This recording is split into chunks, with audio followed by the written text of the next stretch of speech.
నమస్తే. దేశవ్యాప్తంగా 7 విడతలుగా అసెంబ్లీ పార్లమెంట్ ఎలక్షన్ జరిగినాయి. తెలంగాణ రాష్ట్రాన్ని విషయానికి వస్తే అసెంబ్లీ ఎలక్షన్స్ జరిగిన తర్వాత కొంత సమయం తర్వాత ఎంపీ ఎలక్షన్స్ కూడా జరిగినాయి. రీసెంట్గా కూడా రిజల్ట్స్ వచ్చిన పరిస్థితి కూడా మనం చూసినాం. 2 సార్ల దేశంలో కేంద్రంలో నరేంద్ర మోదీకి భారతీయ జనతా పార్టీకి అవకాశం ఇచ్చినాం. సో దేశవ్యాప్తంగా ఒక చర్చ జరిగింది. మూడోసారి నరేంద్ర మోదీ ఉండాల్సిన అవసరం ఉందా, లేకపోతే మార్పు రావాల్సిన అవసరం ఉందా, ఇండియా కూటమి అధికారంలోకి రావాల్సిన అవసరం ఉందన్న చర్చ జరిగింది. సో ఏదేమైనప్పటికీ రిజల్ట్స్ తర్వాత అబ్జర్వ్ చేస్తూ ఉంటే భారతీయ జనతా పార్టీ కొంత ఇబ్బందుల పరిస్థితులు ఎదుర్కొన్నప్పటికీ కూడా కొంత సేఫ్ జోన్లో ఉన్నట్టు మాత్రం స్పష్టంగా కనిపిస్తూ ఉన్నది. అయితే తెలంగాణ రాష్ట్ర విషయానికి వస్తే తెలంగాణ రాష్ట్రంలో 17 పార్లమెంట్ సెగ్మెంట్లు ఉన్నాయి. 17 పార్లమెంట్ సెగ్మెంట్లో ప్రధాన పార్టీలైన భారతీయ జనతా పార్టీ కావచ్చు, అధికార పార్టీ అయిన కాంగ్రెస్ పార్టీ కావచ్చు, అధికారానికి దూరమైన జాతీయ పార్టీ అని చెప్పుకుంటున్న బీఆర్ఎస్ పార్టీ కావచ్చు, ఇతర పార్టీలు, ఇండిపెండెంట్ అభ్యర్థులు చాలామంది పోటీలో నిలబడ్డారు. 17 సెగ్మెంట్లలో చాలామంది పోటీ చేశారు. అయితే తెలంగాణ రాష్ట్రంలో అధికార పార్టీకి ఏ తరహాలైతే 8 సీట్లలో అవకాశం ఇచ్చినారో, ఎంపీగా గెలిపించినారో, at the same time Bharatiya Janata Party కూడా 8 మంది అభ్యర్థులకు తెలంగాణ రాష్ట్ర ప్రజలు ఎంపీగా అవకాశం ఇచ్చారు. ఏ 8 మంది అధికార పార్టీ సంబంధించిన నాయకులు భారీ మెజార్టీతో గెలిచినారో, బీజేపీ సంబంధించిన 8 మంది అభ్యర్థులు కూడా అదే తరహాలో భారీ మెజార్టీతో వాళ్ళు బయటపడ్డ పరిస్థితి కూడా మనం చూసినాం. ఇక బీఆర్ఎస్ పార్టీకి ఒక సీట్ రాలేదు. హైదరాబాద్లో ఉన్న ఒకే సీటు అది ఎంఐఎం కైవసం చేసుకుంది, వాళ్ళకి సంబంధించిన కంచుకోట కాబట్టి. ఇప్పుడు చర్చ ఏంటంటే అధికార పార్టీతో సహా సమాంతరంగా మా భారతీయ జనతా పార్టీకి కూడా సమాంతరంగా 8 సీట్లలో తెలంగాణ రాష్ట్ర ప్రజలు అవకాశం ఇచ్చారు కాబట్టి, గుర్తించినారు కాబట్టి, అదే తరహాలో తెలంగాణ రాష్ట్రానికి కూడా బీజేపీ ఎంపీలకు కావచ్చు, భారతీయ జనతా పార్టీ సంబంధించిన నాయకులకు కూడా అదే తరహాలో ప్రాధాన్యత, గౌరవం ఇవ్వాలన్న ఆలోచనలో కేంద్ర పార్టీ అయిన భారతీయ జనతా పార్టీ, ముఖ్యంగా నరేంద్ర మోదీ తెలంగాణ రాష్ట్రం మీద ఫోకస్ చేస్తున్నట్టు స్పష్టంగా కనిపించింది. సో అందుకే మనం టైటిల్ ఇచ్చుకున్నాం, బీజేపీ జాతీయ అధ్యక్షుడిగా డాక్టర్ లక్ష్మణ్ అని మనం టైటిల్ ఎందుకు పెట్టుకున్నామంటే, సో దాదాపు డాక్టర్ లక్ష్మణ్ ముషిరాబాద్ నుంచి ఎమ్మెల్యేగా గెలుపొందాడు. ఆ తర్వాత 2018లో అనుకుంటా ఓడిపోయినాడు.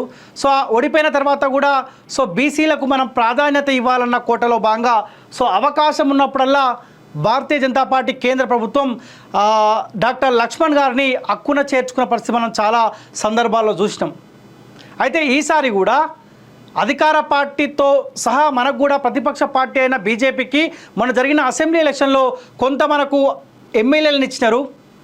నేడు దేశానికి సంబంధించిన ఎన్నికల్లో భాగంగా అధికార పార్టీతో సమాంతరంగా మనకు 8 మంది ఎంపీలను మనకి ఇచ్చినారు కాబట్టి అదే తరహాలో తెలంగాణ రాష్ట్రానికి గుర్తింపియాలన్న ఆలోచనలో కేంద్ర బీజేపీ ఉన్నట్టు తెలుస్తుంది. అందులో భాగంగానే సో డాక్టర్ లక్ష్మణ్ పేరు ప్రస్తావనకు వస్తున్నట్టు, జాతీయ అధ్యక్షుడిగా నియమించాలన్న ఆలోచనలో కేంద్ర బీజేపీ ఉన్నట్టు తెలుస్తోంది. సో లక్ష్మణ్ గారితో పాటు మధ్యప్రదేశ్లో దాదాపు 4 సార్ల ముఖ్యమంత్రి అయిన శివరాజ్ సింగ్ పేరు కూడా ప్రస్తావనకు వస్తున్నట్టు తెలుస్తూ ఉన్నది.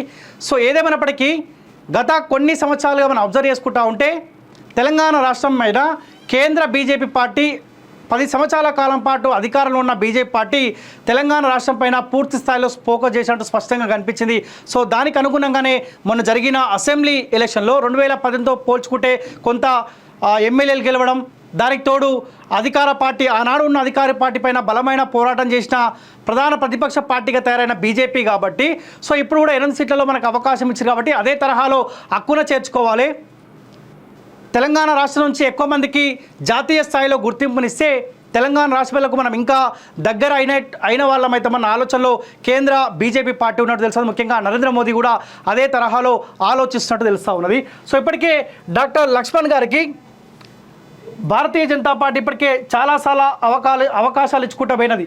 పార్లమెంటు బోర్డు మెంబర్గా పనిచేసిండు. దానికి తోడు ఓబీసీ జాతీయ అధ్యక్షుడు కూడా మన తెలంగాణ బిడ్డ, బీసీ బిడ్డకు అవకాశం కల్పించారంటే మనందరం గర్వపడాల్సిందే. పార్టీ బీజేపీ కావచ్చు గాక, ఎందుకంటే తెలంగాణ రాష్ట్రంలో 10 సంవత్సరాల కాలం పాటు బీసీలకు ఎక్కడ కూడా ఈ ప్రాంతీయ పార్టీలు అని చెప్పుకుంటున్న నాయకులు ఏనాడు కూడా అవకాశం ఇవ్వలేదు.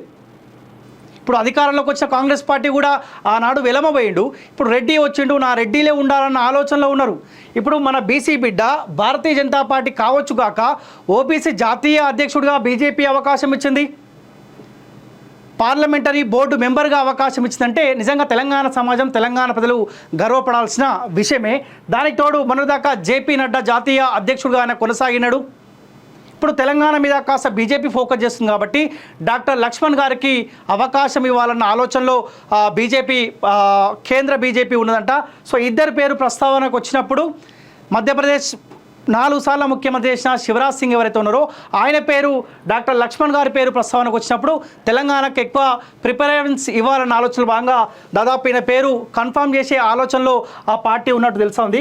గతంలో కూడా మీకు తెలుసు చాలామందికి ఇక్కడ నుంచి అవకాశం ఇచ్చారు.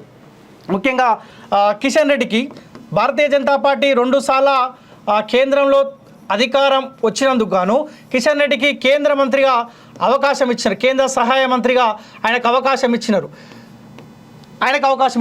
బండి సంజయ్ కుమార్కి ఒక బీసీకి ఇక్కడ రాష్ట్ర స్టేట్ ప్రెసిడెంట్గా ఆయనకు అవకాశం ఇచ్చినారు బండి సంజయ్ కుమార్కి. ఆ తర్వాత కొన్ని పరిస్థితులకు అనుగుణంగానే మళ్ళీ ఆయన తర్వాత అధ్యక్ష హోదా నుంచి దించిన తర్వాత ఆయనకు జాతీయ ప్రధాన కార్యదర్శిగా ఆయనకు అవకాశం ఇచ్చారు. ఆ తర్వాత ఆయన కూడా ఏ అధ్యక్ష పదవి దింపిన బద్నామస్తు నేపథ్యంలో జాతీయ ప్రధాన కార్యదర్శిగా బండి సంజయ్ కుమార్కి అవకాశం ఇచ్చినారు. ఇప్పుడు మన ఎంపీ సీట్లలో 8 సీట్లకు తెలంగాణ రాష్ట్రంలో అవకాశం ఇచ్చారు కాబట్టి ఇప్పుడు కూడా మళ్ళీ భారతీయ జనతా పార్టీ పేర్లు కేంద్ర మంత్రులుగా ఎవరిని తీసుకుంటే అన్న ఆలోచనకు వచ్చంట. ఈటెల రాజేందర్ పేరు ప్రస్తావనకు వస్తూ ఉందంట. దానికి తోడు బండి సంజయ్ కుమార్ పేరు ప్రస్తావనకు వస్తూ ఉందంట. ధర్మపురి అరవింద్ పేరు ప్రస్తావనకు వస్తూ ఉందంట. రఘునందన్ రావు ఇక్కడ నుంచి ఎంపీగా గెలిచాడు, ఆయన పేరు ప్రస్తావనకు వస్తూ ఉందంట. దానికి తోడు గోదం నాగేష్ ఆదిలాబాద్ నుంచి ఎంపీగా గెలిచిన గోదం నాగేష్ పేరు కూడా ప్రస్తావనకు వస్తున్నట్టు తెలుస్తూ ఉంది. సో దాంట్లో భాగంగా ఇక్కడ ప్రధానంగా వినిపిస్తున్న పేర్లు అంటే బీసీ కోటలో ఆలోచిస్తే ఈటెల రాజేందర్, బండి సంజయ్, ధర్మపురి అరవింద్ వీళ్ళ పేర్లు మాత్రం బలంగా వినిపిస్తూ ఉన్నాయి. కానీ రాష్ట్ర పార్టీ అధికారంలో ఉన్న పార్టీ బీసీలను పక్కన పెట్టే ప్రయత్నం చేస్తూ ఉంటే కేంద్ర పార్టీ అయిన బీజేపీ పార్టీ నా తెలంగాణ రాష్ట్ర ప్రజలు అధికార పార్టీతో సహా పోటీ పడి 8 మంది మనకి ఇచ్చారు కాబట్టి ఆ గుర్తింపు తెలంగాణ సమాజానికి ఇవ్వాలి. ఏ ఓట్లయితే మన పార్టీకి ఓటేసి 8 మందికి ఎంపీలను మనకి ఇచ్చిర్రో అదే తరహాలో గౌరవించుకోవాలన్న ఆలోచనలో భాగంగా కేంద్ర మంత్రులుగా వీళ్ళ పేర్లను తెలంగాణ రాష్ట్రం నుంచి ఒకరినో ఇద్దరినో ముగ్గురునో తీసుకోవాలన్న ఆలోచనలో కేంద్ర పార్టీ ఉన్నదంట. సో దానికి తోడు బీసీ కోటాలో ఓబీసీ జాతీయ అధ్యక్షుడిగా ఉన్న డాక్టర్ లక్ష్మణ్ గారికి జాతీయ అధ్యక్షుడిగా ఇచ్చి తెలంగాణ సమాజానికి తెలంగాణ రాష్ట్ర ప్రజలకు ఒక గిఫ్ట్గా ప్రకటించాలన్న ఆలోచనలో నరేంద్ర మోదీ కేంద్ర బీజేపీ పార్టీ ఉన్నట్టు తెలుసా ఉంది. ఏదేమైనప్పటికీ ఒక బీసీగా తెలంగాణ సమాజం మొత్తం గర్వపడాల్సిన అవసరం మాత్రం ఖచ్చితంగా ఉంది. ఏ తరహాలో అయితే బీజేపీ కేంద్ర ప్రభుత్వం తెలంగాణ రాష్ట్రానికి ప్రిఫరెన్స్ ఇచ్చి బీసీలకు కూడా అవకాశం ఇవ్వాలి, జాతీయ స్థాయిలో అవకాశం ఇవ్వాలని బీజేపీ ఆలోచిస్తూ ఉందో అదే తరహాలో రాష్ట్రంలో అధికారంలో ఉన్న కాంగ్రెస్ పార్టీ కూడా మీకు జాతీయ రాజకీయాల్లో మీరు అవకాశం ఇవ్వకపోవచ్చు, అధికారంలో మీరు లేకపోవచ్చు కాక రాష్ట్రంలో మీరు అధికారంలో ఉన్నారు కాబట్టి ఇదే స్థాయిలో ఏ స్థాయిలో అయితే భారతీయ జనతా పార్టీ జాతీయ స్థాయిలో బీసీల గుర్తింపు రావాలన్న ఆలోచనలో వాళ్ళు ఆలోచిస్తున్నారో ఇక్కడ రాష్ట్ర ప్రభుత్వం కాంగ్రెస్ పార్టీ కూడా రాష్ట్ర స్థాయిలో మీ కాంగ్రెస్ పార్టీ కోసం కష్టపడ్డ నాయకుల కోసం కాంగ్రెస్ పార్టీ కార్యకర్తల కోసం రాష్ట్ర స్థాయిలో గుర్తింపు వచ్చేలాగా వాళ్ళని గౌరవించుకోవాలి, బీసీలకు ప్రిఫరెన్స్ ఇవ్వాలి. కులాల గురించి మాట్లాడుకుంటే సిగ్గు అనిపిస్తుంది కానీ తప్పని పరిస్థితిలో మాట్లాడుకోవాల్సిన పరిస్థితి ఉంది. కాంగ్రెస్ పార్టీ కూడా తెలంగాణ రాష్ట్రం కోసం మీరు అధికారంలోకి రానికి ఎవరైతే కష్టపడ్డారో ఆ నాయకుల కోసం రాష్ట్ర స్థాయిలో గుర్తింపు కోసం మీరు కూడా పాటుపడాలని రిక్వెస్ట్ చేస్తూ ఉన్నాం.